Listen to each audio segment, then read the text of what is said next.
एक दिन पार्वती माता स्नान करने के लिए जा रही थी, लेकिन वहाँ पर उनके लिए कोई भी रक्षक उपस्थित नहीं था।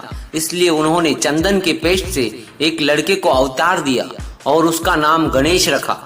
माता पार्वती ने गणेश को आदेश देते हुए कहा कि उनकी अनुमति के बिना किसी को भी घर के अंदर न आने दे। उस समय माता पार्वती के पति प्रभु शिवजी किसी काम से बाहर गए हुए थे। जब शिवजी वापस लौटे तो उन्होंने देखा कि द्वार पर एक बालक खड़ा है। उन्होंने सोचा शायद खेलते खेलते वह यूं ही आ गया होगा। जब वे अंदर जाने लगे तो उस बालक ने उन्हें रोक लिया और अंदर जाने नहीं दिया। यह देख शिवजी क्रोधित हुए और अपनी सवारी बैल नंदी को उस बालक से युद्ध करने के लिए कहा, पर युद्ध में उस बालक ने नंदी को हरा दिया। अक्सर कहानियों में आपने सुना होगा कि शिवजी को बहुत जल्दी क्रोध आ जाता है और गणेश जी को जीतता हुआ देखकर भगवान शिवजी को फिर से क्रोध आ गया और उन्होंने उस बाल गणेश के सर को धड़ से अलग कर दिया।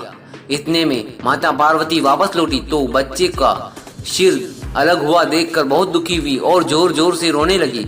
शिवजी को पता चला कि वह उनका स्वयं का पुत्र था तो उन्हें भी अपनी शिवजी ने पार्वती को बहुत समझाने की कोशिश की, पर वह नहीं मानी और गणेश का नाम लेते लेते दुखित होने लगी। पत्नी को दुखी देख शिवजी भी दुखी हो गए।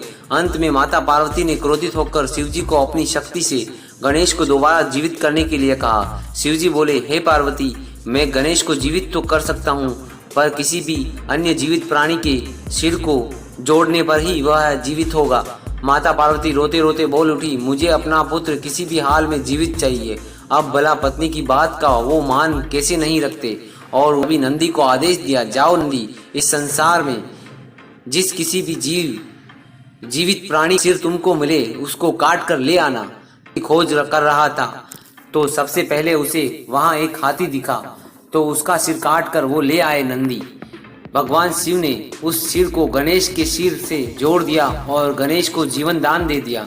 शिवजी ने इसलिए गणेश जी का नाम गणपति रखा और बाकी सभी देवताओं ने उन्हें वरदान दिया कि इस दुनिया में जो भी कुछ नया कार्य करेगा सबसे पहले श्री गणेश को याद करेगा तो उसका कार्य सफल होगा। तो दोस्तों, यह थी प्रभु श्री गणेश की जीवन के समय हुई घटना जिसको मैंने एक कहानी के रूप में तब्दील किया है। कैसी लगी आपको यह कहानी कमेंट में जरूर बताएं। जय गणपति मोरया। एक बार की बात है, धन के देवता कुबेर को अपने ऊपर बहुत घमंड हो गया कि वो इस दुनिया के सबसे अमीर देवता है। अपने धन का वैभव दिखाने के लिए एक बार उन्होंने एक शानदार भोज पार्टी रखी और सारे देवताओं को उस पार्टी में आमंत्रित किया। उन्होंने भगवान शिव को भी आमंत्रित किया, लेकिन किसी कारणवश शिव जी नहीं आ पाए और उन्होंने अपने घर से सबसे छोटे बेटे गणेश को वहां जाने के लिए कहा। पिता की आज्ञा पालन करते हुए गणेश जी वहां चले गए और फिर क्या था, वहां जाकर गणेश जी ने भोजन करना शुरू किया और देखते ही देखते उन्होंने सारा का सारा भोजन समाप्त कर दिया। इतने में गणेश जी की भूख नहीं मिटी और उन्होंने वहां रखे हुए बर्तनों को भी कर दिया। जब बर्तन भी नहीं बचे तो पूरी अलकापुरी शहर में जो कुछ मिला उसे ही खा गए। अब कुछ बचा नहीं खाने को तो वो कुबेर जी को ही खाने के लिए उनकी तरफ दौड़े। फिर क्या था, अपनी जान बचाने के लिए कुबेर जी हिमालय पर्वत पर भगवान शिव की शरण ली और कहा, मुझे गणेश जी से बचाओ। भगवान शिव ने एक कटोरे में थोड़े से उबले हुए चावल गणेश जी को दिए, तब जाकर उनकी भूख मिटी। बस गणेश जी ये सब कुबेर जी को सबक सिखाने के लिए किया था।